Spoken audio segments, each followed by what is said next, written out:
let's see. Exception number 1.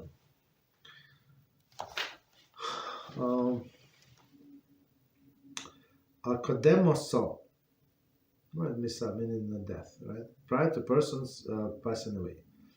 One is permitted to give away more than 1/5 of his wealth prior to passing away. Okay, which is makes sense. The reason is that at that stage of life, one does not have to worry about needing money. However, one should ensure that his immediate family needs provided for. So he cannot just ignore the whole family. I mean, if they're rich, if they do not depend on his providing, then there is no problem. If they independently rich, but if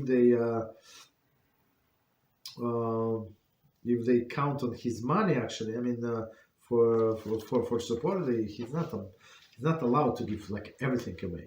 Okay, so you can give more than 1/5, but keep in mind your family as well. Okay, there is a dispute among the poskim as to how much more than 1/5 one may give away. I mean, in this case, some poskim hold that one may not one only give away up to 1/3 of the wealth. So meaning the cap was 20%, they raised it up like to 33%. Okay, so it's a lot of money. I mean, I don't know what some are talking about. Still, 10%, it's a lot, right? Others maintain that one can give away 1/2 of his wealth, which is significant, right? So once they say 1/3, and second opinion 1/2. Still others are of the opinion that one may even give away all one's money as a merit for his soul.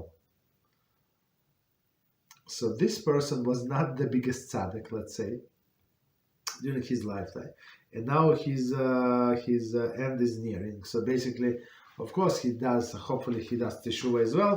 So he's trying to do as many merits for his soul, right? So he can give give all of one's money in the merit of his soul. So children are good. They're going to go to work, make their own money, but I care about my soul. So in this case, there's opinion that he is allowed to do that. However, the general consensus of the poskim that one should not give away all of his money, but rather leave some for his wife and children.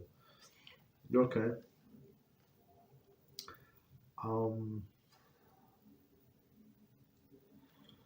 I'm not sure if he is allowed to give everything. Like after his death, his wife is allowed to collect ksuba. So in ksuba, it's like a lien on everything, unless he does it during his lifetime. After the death, still she's going to collect, right? Because it's a lien